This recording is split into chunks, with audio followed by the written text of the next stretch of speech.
Hi everybody, it's April, and I am here today to share what I have been working on.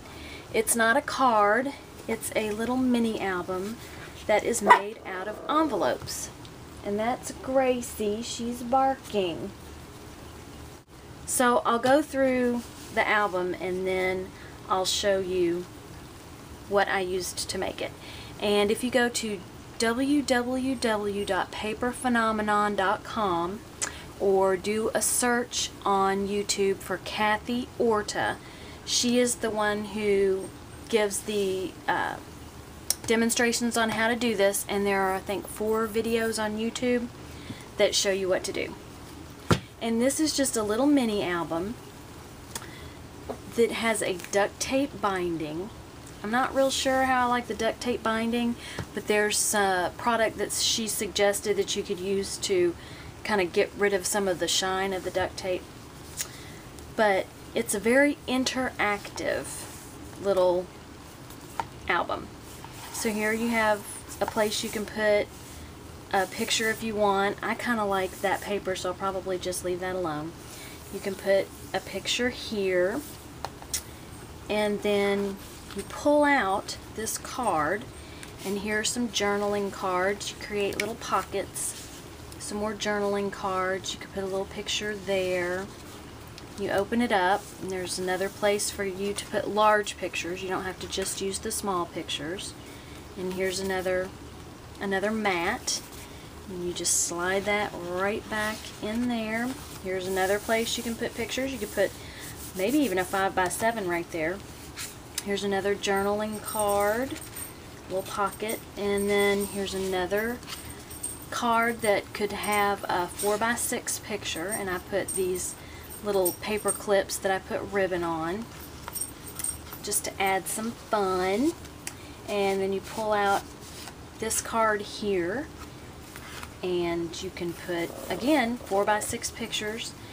This is my first attempt, and I didn't chomp the corners on this part, on this side, but I did do the corners on that side. So it is a process. It's not hard to do.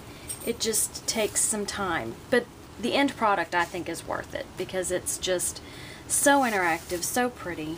You just pick some cardstock, coordinating cardstock that you like, and you can use it throughout the entire album. Here's another one. This looks like another first attempt. I didn't even do the corners here, but again, this is kind of my example, and then I'll make all my other mini albums based on this example.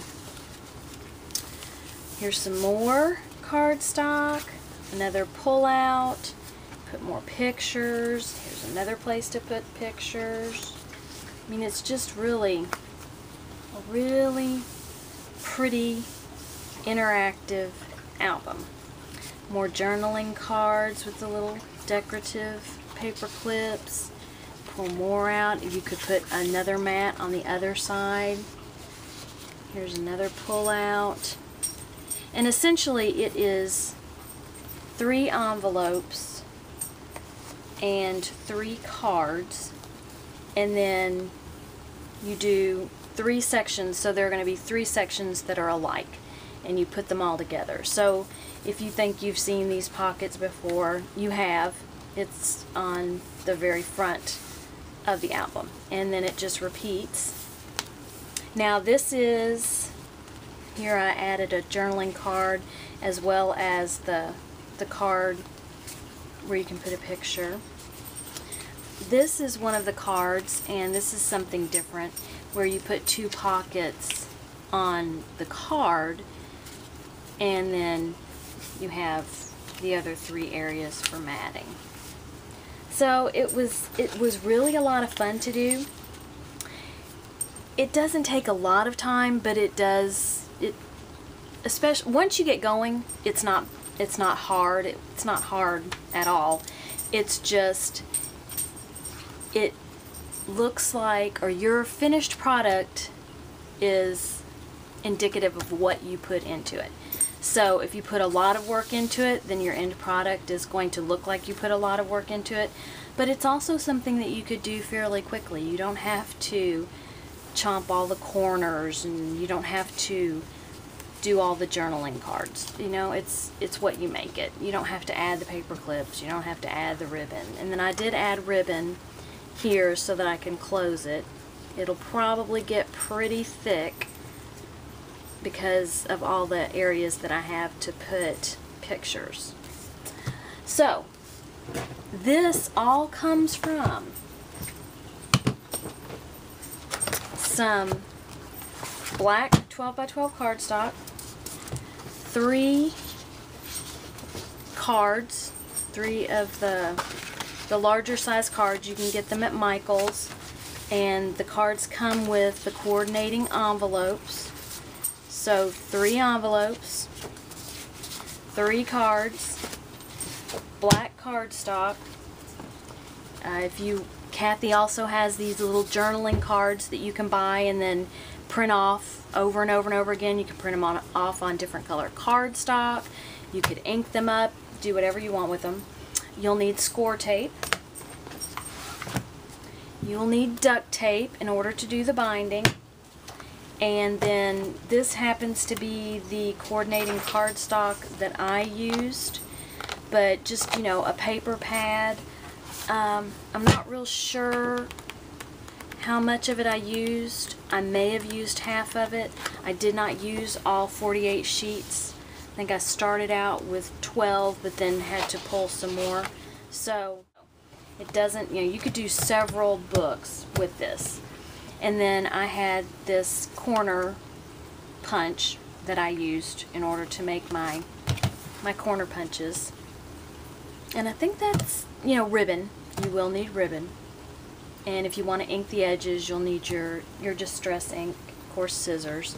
But I think that's pretty much all it took. This is mainly paper and score tape, or I also used my ATG gun. So this is what I've been working on. I'm glad it's done. I have no idea what I'm going to put in here. But if you are wanting a project where the end result is really pretty, and what you need in order to create that end result is something that you already have on hand. I already had the paper, I already had the ribbon. I did buy the cards and the envelopes, but now I've got those on hand because Michael's has the packs that have multiple cards and that. You will need Tyvek.